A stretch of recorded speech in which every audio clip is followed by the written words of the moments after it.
So it is my pleasure to introduce Dr. Christine Lopes. Dr. Christine Lopes obtained her PhD in philosophy at the University of London, Birkbeck College, and her MA and BA in philosophy at the Federal University of Rio de Janeiro in Brazil. Dr. Lopes has lectured in universities in England and in Brazil. Her interests are both historical and analytical and concern canonic topics in epistemology, philosophy of mind, and ethics, as well as questions on women in philosophy, gender theory, and Jewish philosophy. Dr. Lopes is currently an independent philosopher based in England, where she has lived and worked for the past 20 years. Dr. Lopes is the founder of the Later German Philosophy Project and holds a senior clinical position as a registered psychotherapist in the National Health Service in England. Christine, many thanks for joining us today. It's a great pleasure to welcome you here, and the floor is yours. Thank you very much. Thank you, Alice. Thank you, Eugenia. And thank you, everyone, for attending this lecture, this event. And I very much look forward to your questions at the end. So I hope you enjoy. So the title demands we do not create data as truth. So let me start, please, with a disclaimer that I do not claim to be a scholar on any of the thinkers whom I mention in this talk. I will offer only a general account of some of their ideas, an account that is brief and modified by my own take on their ideas. My talk will hinge on two main points. One point is Jurgen Habermas' appraisal of the contribution of Jewish thinkers to German philosophy. Habermas' appraisal belongs in his wider historical analysis of the formation of Western Judeo-Christian cultures and societies. In this talk, I will focus on a collection of Habermas' essays edited by Eduardo Mendieta, published in 2002 and entitled Religion and Rationality, Essays on Reason, God, and Modernity. The other point of my talk concerns the theological, philosophical idea that reality presents us with demands that we do not create, to which we ought to respond nonetheless. I have stolen this idea from Hilary Putnam in his introduction to his collection of essays published in 2008 and entitled Jewish Philosophy as a Guide to Life. I say I have stolen his phrase because I use it in a way that Putnam did not necessarily intend. If we bring together these two main points of the talk that I've just mentioned, we obtain the following complex proposition.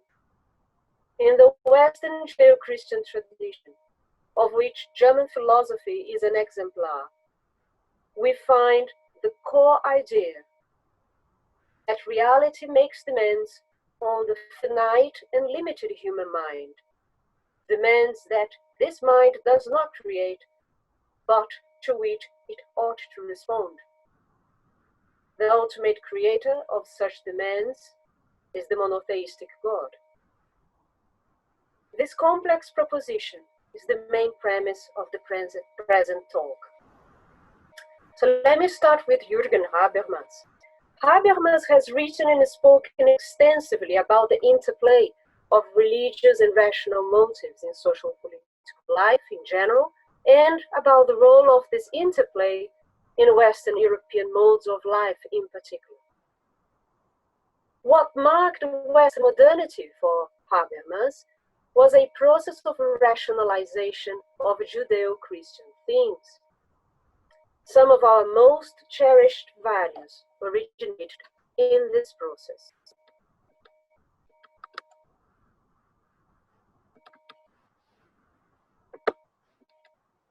So we have here Habermas. I apologize, I'm just trying to move the screen here. So he says on his religion and rationality, universalistic egalitarianism, from which sprung the ideals of freedom and a collective life in solidarity, the autonomous conduct of life and emancipation, the individual morality of conscience, human rights and democracy, is the direct legacy of the Judaic ethic of justice and the Christian ethic of love. This legacy, substantially unchanged, has been the object of a continual critical reappropriation and interpretation. Up to this very day, there is no alternative to it. End of quote.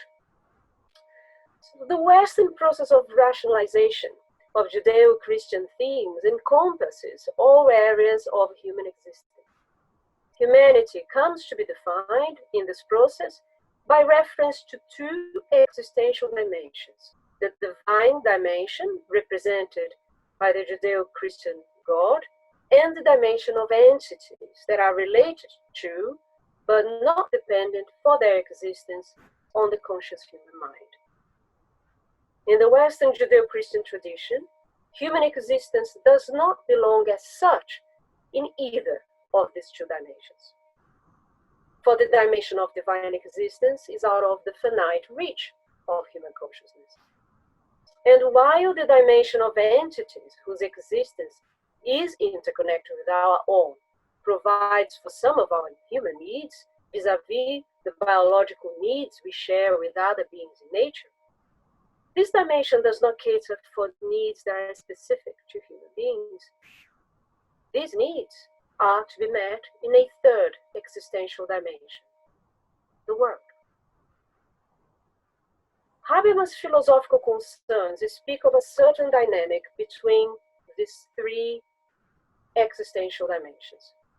He identifies two core ideals on which the Western Judeo-Christian tradition hinges since modernity. Indeed, Habermas' philosophical work can be seen, perhaps in its totality, so far, he's still alive, of course, and working, as a critique of these two ideals. He says, with transition to modernity, the knowing and morally judging subject does appropriate the divine standpoint, insofar as it assumes two highly significant forms of idealization. I've just mentioned those two. On one side, the subject objectifies external nature as the totality of states of affairs and events that are connected in a law-like manner. On the other, the subject expands the familiar social world into an unbounded community of all responsibly acting persons. End of quote. So, we can put perhaps this way. One ideal is that of nature conceived as a realm of objectified things, that is, that are somewhat external to the subject of knowledge and moral judgment. The other ideal is the ideal of world as a realm of objectified human activities. It is in the world so conceived that human beings respond to each other, demand responsibilities of each other. In the world, human beings communicate and act out reasons for their differing and common beliefs and values. So, Habermas concludes, the door is there open for reason to penetrate the opaque world in both dimensions, in the form of the cognitive rationalization of an objectified nature and the social cognitive rationalization of the totality of morally regulated interpersonal relationships. End of quote. One serious problem with these two ideals of Western modernity is that they entail an ideal of human subjectivity that seems to dispense with the spiritual dimension of human existence. In particular, the process of rationalization of Judeo-Christian values seems to part ways with the monotheistic spiritual dimension that remains at its very root. Habermas indicates in different texts the unique influence of Jewish thinkers in German philosophy consists in bringing this problem up for reflection. Initially driven by an impulse to become emancipated, Jews living in German-speaking lands, and even more religious Jews from Eastern Europe, became inspired by the Enlightenment movement that dominated the late 18th century and the early 19th century. There is no doubt that Kantian Enlightenment represents the peak of German philosophy of a distinction and separation between non-theological, namely rational faith on the one side, and the spiritual dimension of existence on the other side.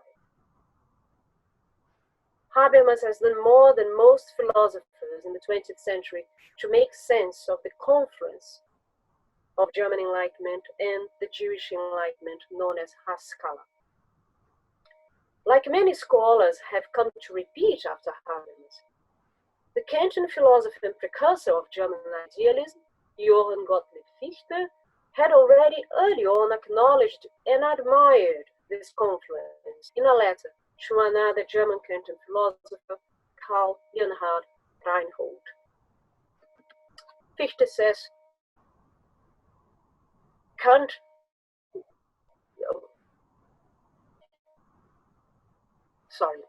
I'm quoting here Habermas, Kant, who, after all, was so amazed at the linguistic power of Moses Mendelssohn that he once stated that if the muse of philosophy should choose a language, she would choose this one, likewise selected as a partner in the academic disputation concerning his Habilitationsschrift, the one-time physician Markus Hertz.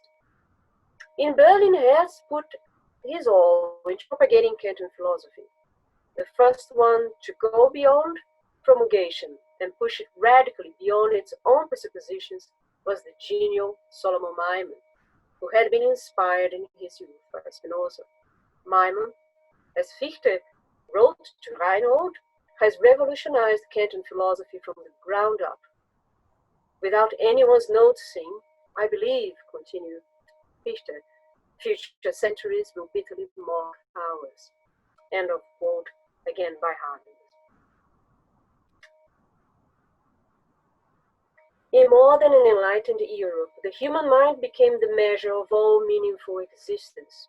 To be human was to believe and act as the possible knower of all laws that regulate the relations between entities, human and non-human. Perhaps no philosopher argued more for this point than the German idealist Hegel. The philosophical mind is for Hegel the locus par excellence of a synthesis of rationality and divinity.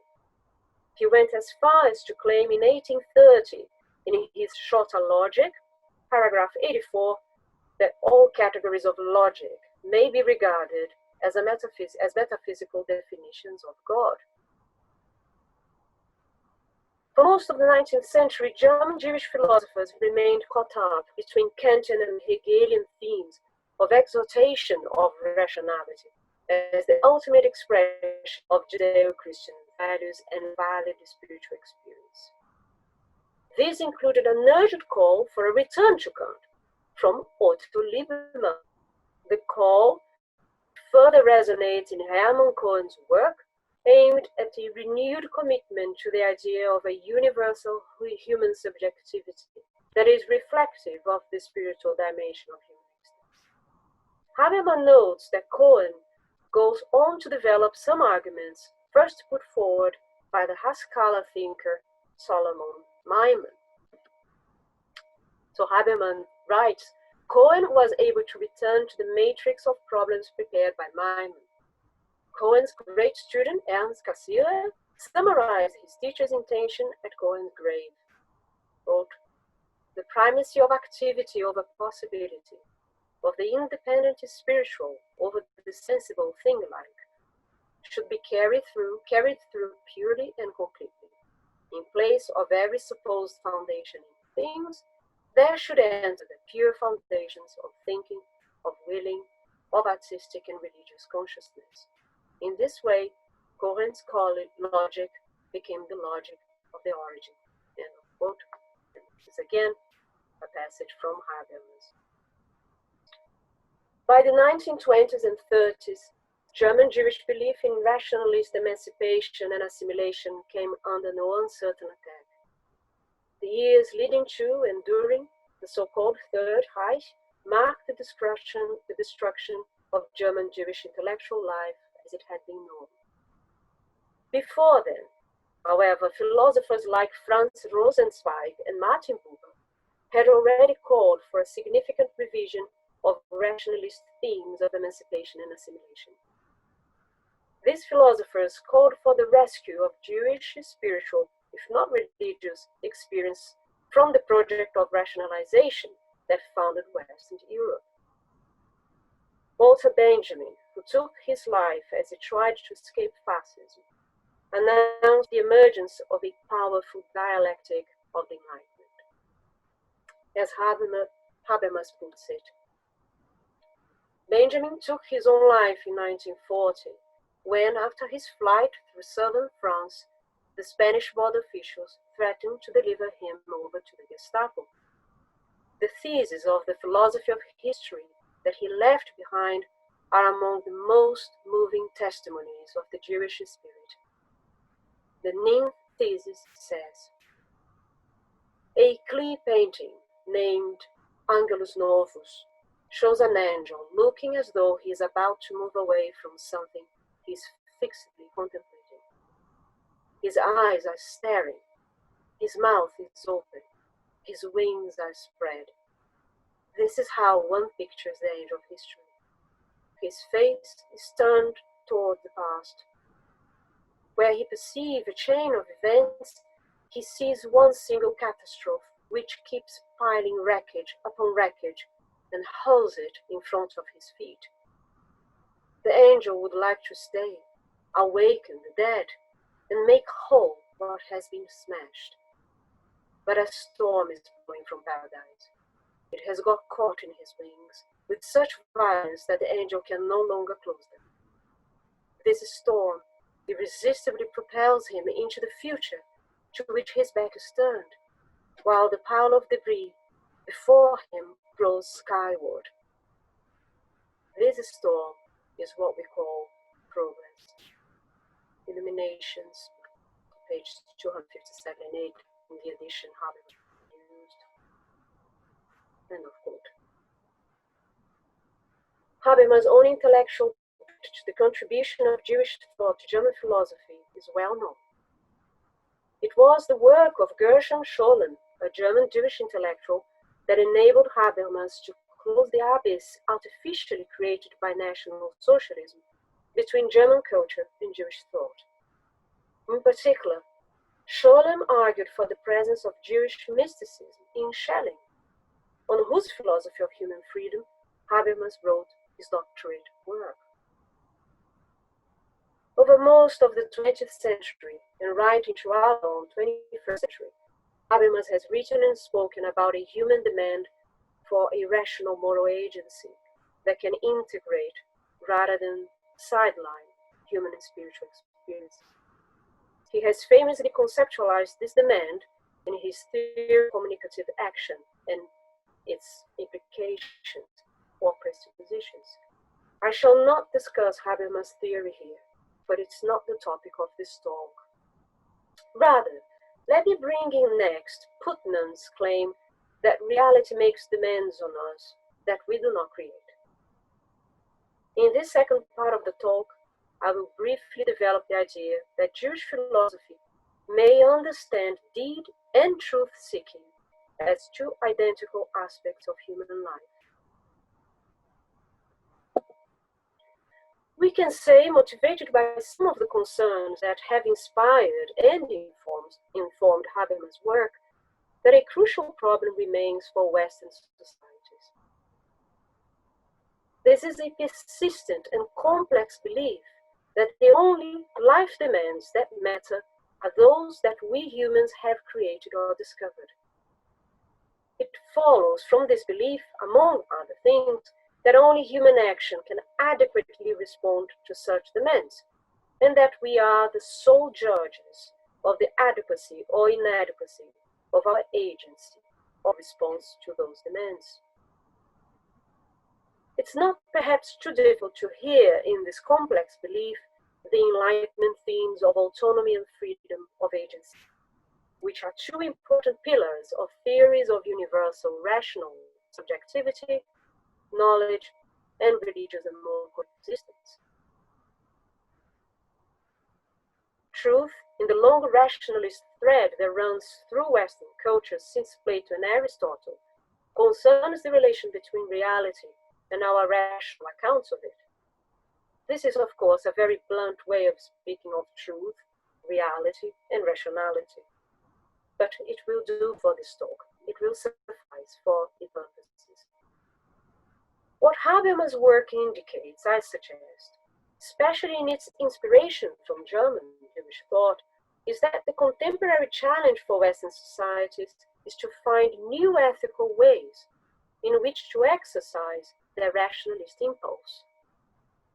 The challenge would involve a reformulation of the ends of this impulse in globalized economies and multicultural coexistence, and also new forms of integration of the rationalist impulse and the spiritual, if not religious, he says, dimension of human existence that social political violence has twisted to the point of nihilism. In the autobiographical introduction to his Jewish philosophy as a guide to life, the late American Jewish philosopher Hilary Putnam seems to wave to those Jewish philosophers from within the German tradition who questioned the motivation to trade rather than integrate rationality and Jewish faith. He writes, "Like the classic pragmatists, I do not see reality as morally indifferent. Reality, as Jews saw, makes demands on us. Values may be created by human beings and human cultures, but I see them as made in response to demands that we do not create. It is reality that determines whether our responses are adequate or inadequate. Similarly, my friend Gordon Kaufman may be right in saying that the available God is a human construct, but I am sure he would agree that we construct our images of God in response to demands that we do not create. And it is not up to us whether our responses are adequate or inadequate." End of quote. Putnam vouches here for pragmatic realism. As he puts it, it is reality that determines whether our responses to reality are adequate or inadequate. What Putnam says here is interesting in at least two ways with reference to the Western project of rationalization of Judeo-Christian values or views of the world, the crisis of which demands an answer from our generation that can no longer wait. On the one hand, Putnam uses the terminology of adequacy and inadequacy, usually associated to traditional theories of truth. On the other hand, Putnam seems to adopt a pragmatic realist stance to suggest that some of reality demands are not created by us, but rather by God.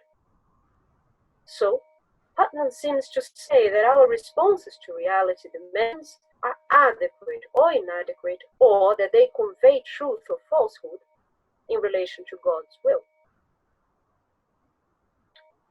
Theories of truth as adequate relation of human thought to reality are found in Plato and Aristotle. They go on modified to inform European culture via the philosopher and theologian St. Thomas Aquinas, and become the established view on truth from modern Western philosophy onwards, arguably. In the Greek Christian conception of truth promoted by Aquinas, the criteria to judge the adequacy or inadequacy of our thoughts are accessible to human beings through virtuous uses of reason. It goes without saying, these virtuous uses of reason are uses of reason that accord with Christian beliefs and values. For Aquinas, the virtuous use of reason in thought as well as in action somewhat reflects divine will. human thought conveys truth only insofar as it conveys the will of the Christian God. The sort of pragmatic, realist conception of truth suggested by Putnam is quite different. It's not truth in this Greek Christian sense, that truth is divine, a priori, and immutable. Instead, Putnam's pragmatic realism speaks of life as the ultimate instance of truth. We can put this idea as follows. Human agency is truth in the making. Truth unfolds as we respond to demands that are not themselves a creation of our rational mind. We can perhaps speculate further on what Putnam's pragmatic realism says. It may say, for example, that commitments to truth are only commitments to reason given, to justification or demonstration of adequate or inadequate reasoning, insofar as they are commitments to action in the world. It may also say that what matters most in life, or, if you will, with me, the meaning of life, lies in the adequacy or inadequacy of our actions to life's demands, in how truthfully they are to what reality asks of us at any point. Supposing these views do not wildly contradict. Just a second, guys. We had a little problem. Christine is back. So let's just resume.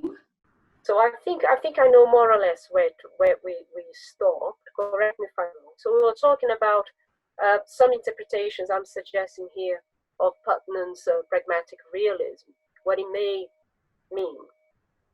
So we can perhaps speculate further on what Putnam's pragmatic realism says. It may say, for example, that commitments to truth are only commitments to reason given, to justification or demonstration of adequate or inadequate reasoning, insofar as they are commitments to action in the world. It may also say that what matters most in life, or, if you will, the meaning of life, lies in the adequacy or inadequacy of our actions to life's demands, in how truthfully they are to what reality asks of us at any point.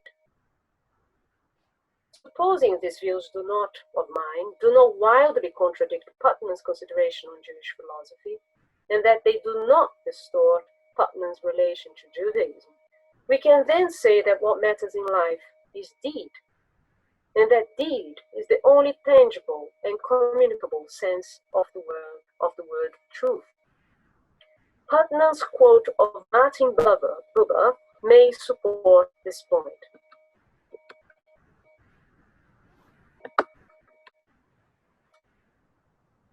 Says Buber, being quoted by Putnam, "You do not know how to point to or define the meaning. You lack any formula or image for it, and yet it is more certain for you than the sensations of your senses. What could it intend with us? What does it desire from us, being revealed and searched? It does not wish to be interpreted by us, for that we lack the ability, only to be done by us. It's not the meaning of another life, but that of this life, not of a beyond, but of this our world, and it wants to be demonstrated by us in this life and in this world. The meaning can be received, but not experienced. It cannot be experienced, but it can be done, and this is what it intends with us." This is a quote chosen by Putnam from Martin Buber's famous work, I and Thou. Original title in German, Ich und Du. End of quote. So moving now on to the final part of my talk, I would like to briefly mention a few Jewish philosophers whose writings promote, I believe, the idea, or at least they indicate the idea of deed as truth, in the sense that I have just attributed to Putnam. The great medieval rabbi Moshe ben Maimon, also known as Maimonides, was born in 1138 Common Era in Córdoba, Spain. and died in 1204 in Fusta, Egypt.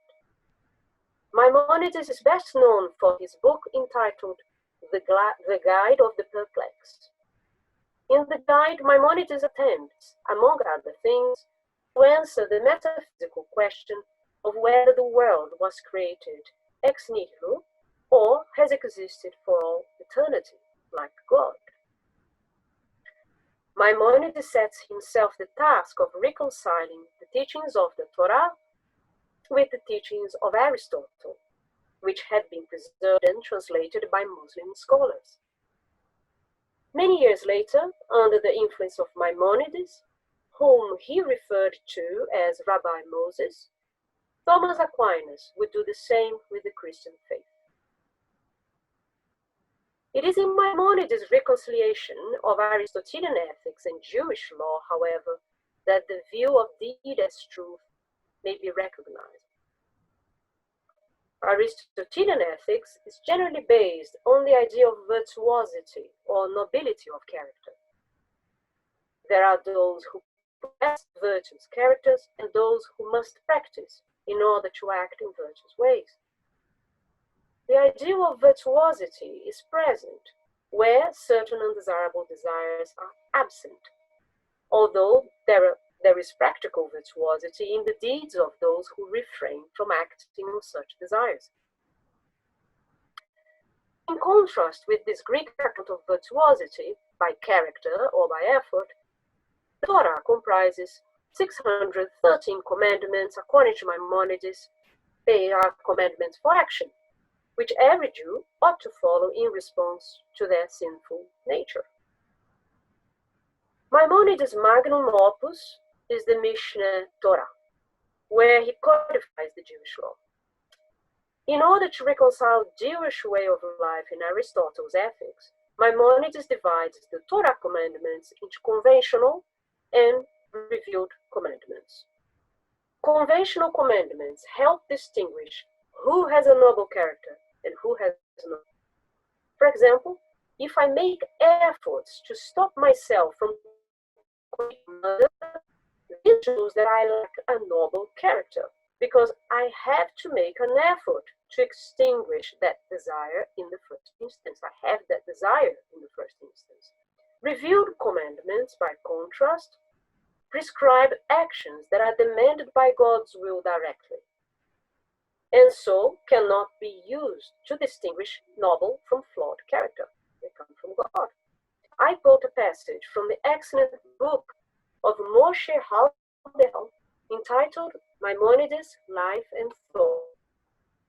Habermas says, with respect to the conventional commandments, such as the prohibitions on murder, theft, fraud, or harming an innocent, one who observes them by triumphing over his impulses is on a lower plane than one who has no inclination whatsoever to sin. The desire to commit wicked actions of this sort, even if successfully overcome, attests to the person's flawed character. He quotes Maimonides from the Mishneh Torah, there is no doubt that a soul which has the desire for and lusts after the above-mentioned misdeeds is imperfect. That a noble soul has absolutely no desire for any such crimes and experiences no struggle in refraining from them. In contrast, actions prohibited by the revealed commandments would not be considered wicked had they not been prescribed by the Torah, and the obligation to avoid such actions stems entirely from the divine command. In such cases, a person need not lose the desire to perform the prohibited action, and one who overcomes that desire thereby expresses his subordination to God's will. End of quote. Now, Shlomo ben Joshua was a great admirer of Maimonides, and so he adopted Maimonides' Hebrew name, Maimon. Shlomo ben Joshua is better known as Solomon Maimon.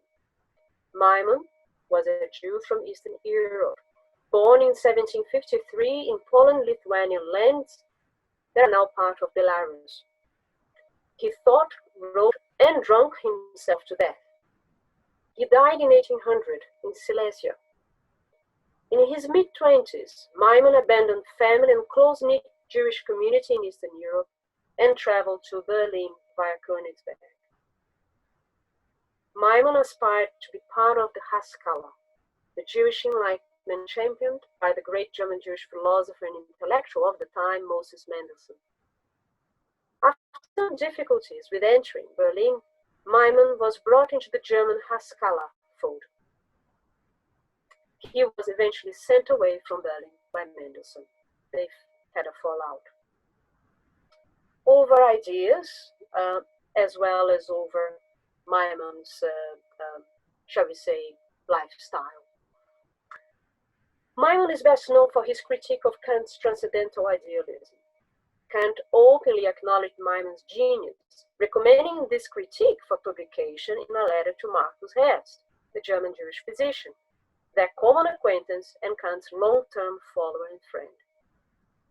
Recent translations into English of Maimon's other writings are gradually bringing his views on ethics to the attention of Kantian scholars.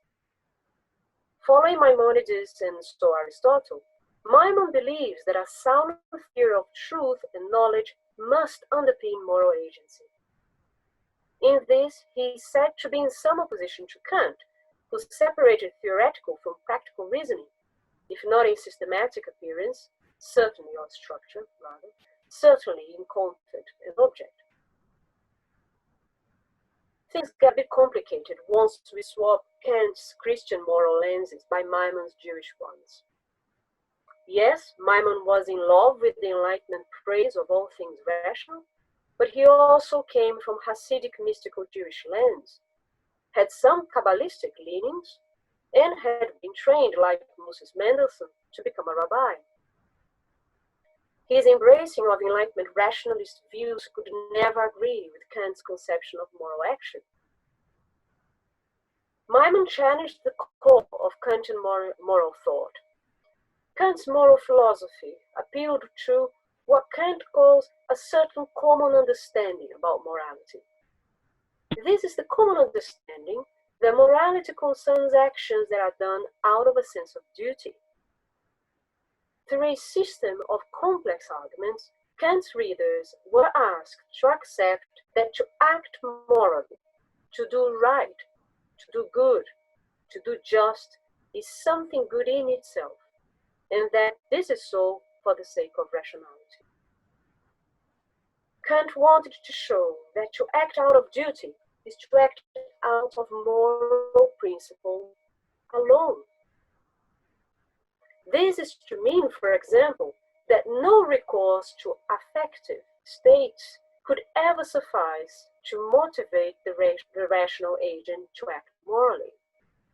To act morally is also to will the highest good for all rational agents. In order to act morally, I must give myself maxims that can be universally willed by other rational human beings.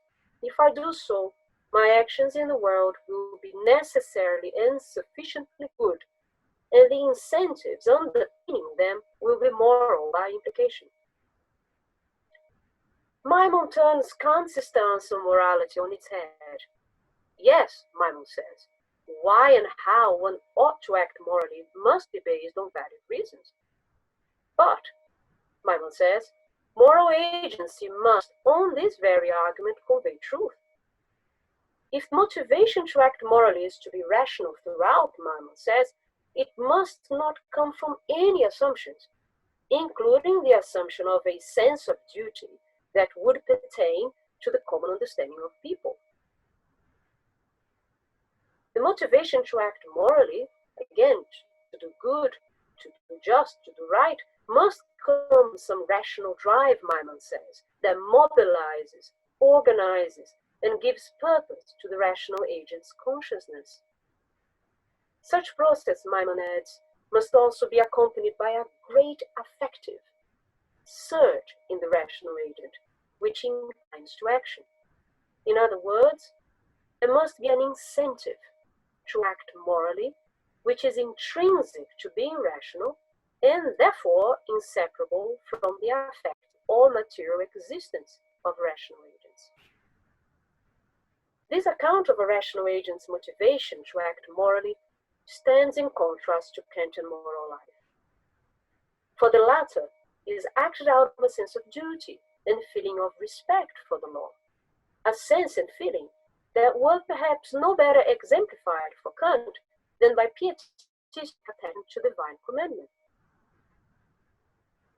Against Kant's account of rational agency, Maimon argues that rational agents have a constitutive drive, trieb, to cognize in general, and to cognize truth in particular. This drive to cognize truth, Maimon claims, is the very rational incentive to act morally. A deed is necessarily moral and no less driven by material and affective or emotional incentives as it is by reasons, insofar as it is done out of a commitment to truth. Deed is truth, we may say, or else it is action without meaning for the agent and for others. Maimon's critique of Kantian morality is perhaps well encapsulated in these short passages from one of his essays on practical philosophy. So Maimon says, virtue, indeed, ought to possess an intrinsic worth in itself, but solely under the condition that it is true, that is, possible and natural. Otherwise, it is devoid of all worth, in that no worth can be attributed to concepts without any reality. And he says, will, which is here nothing other than the drive for cognition of the truth belonging to the power of cognition, action, producing the truth according to the laws of the power of cognition, and end or purpose, the produced truth itself, are intimately united. So these are passages from Maimon's attempt at a new presentation of the principle of morality and a new deduction of its reality, which is entirely devoted to to the critique and offering an alternative to Kant's deduction of the principle of morality. So let me now start to bring the talk to an end by only briefly pointing out the idea of deed as truth in Baruch Spinoza, Hannah Arendt, and Agnes Heller. I will welcome those in the audience who may also wish to comment on Spinoza, Arendt, and Heller. It's going to be very brief, as you will see. Maimon acknowledges the influence of Spinoza quite explicitly in his autobiography. Maimon would not have been able to read Spinoza's Ethics in German, but he reports in his autobiography that he had already been exposed to Spinoza's ideas back home. We can surely hear Spinoza in Maimon's arguments to the effect that deed is truth, and in Maimon's dynamic conception of moral agency based on a rational drive to cognize truth. Take these short passages from Beth Lord's commentary on Spinoza's Ethics. Acting from virtue is acting, living, and preserving our being.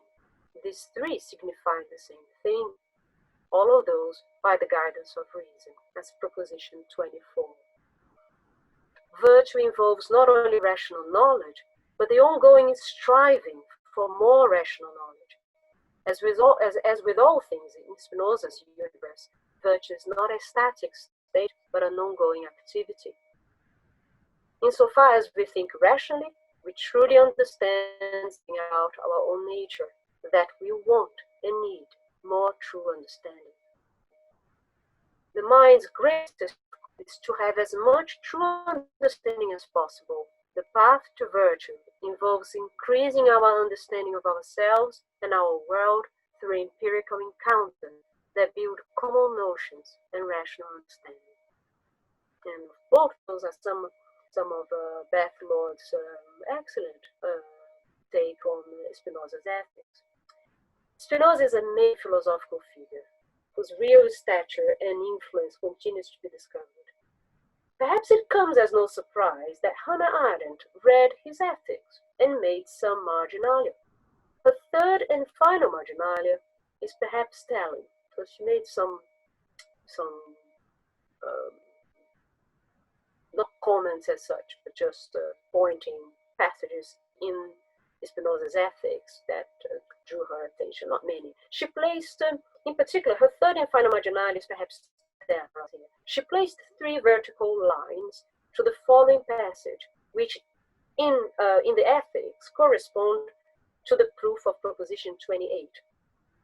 It says, proof, whatever is conditioned to exist in act has been thus conditioned by God. End of quote. What is perhaps more immediately interesting for us is that this proposition belongs in the final part of ethics, of Spinoza's ethics. And this final part concerns moral agency and affects or emotions. Fittingly enough, this part of the book is entitled Of the Servitude of Humanity, or The Strength of the Emotions. Whoever is acquainted with Arendt's statement that she was no philosopher, but rather a political thinker, can see here a good degree of consistency. Arendt's modified Kantian concept of common sense, or sensus communis, is central to a theory of judgment. You can see here gradually how this can be put together, the influence, or perhaps her interest in Spinoza. Originally formulated by Kant, the so-called in his so-called third critique, the critique of the power of judgment, the concept of sensus communis is a key concept in Hannah Arendt's several attempts to reconcile individual and collective agency in the political sphere.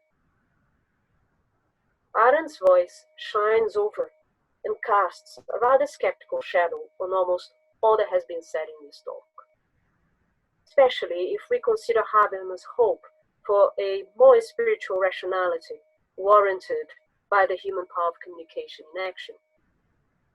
Indeed, rather than vouching for a theory or practice that could unify deed and truth, Arendt wants in her Life of the Mind the following: action in which a we is always engaged in changing our common world stands in the sharpest possible position to the solitary business of thought, which operates in a dialogue between me and myself. Under exceptionally propitious circumstances, that dialogue can be extended to another insofar as a friend is, as Aristotle said, another self. But it can never reach the we, the true plural of action. An error rather prevalent among modern philosophers who insist on important communication as a guarantee of truth, chiefly Karl Jaspers and Martin Buber with his I-thou philosophy, is to believe that the intimacy of the dialogue, the inner action in which I appeal to myself or to the other self, Aristotle's friend, Jaspers' beloved, Buber's thou, can understand and become paradigmatic for the political sphere. End of quote. This is a passage from part 2 of the Life of the Mind, whose title is Willing. We know that Arendt died as she was starting to write the third part of her magnum opus, and which concerned judgment. So it's a great shame that obviously she wasn't able to write that third part, in which she was very likely to further develop the concept she borrows from Kant with her concept of sensus communis, what it is that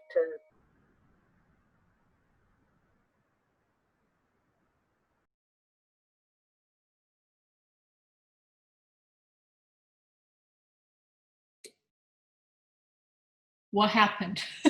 We froze again. Christina, do you want to finish? Yes, I'm finishing. I'm going to finish now.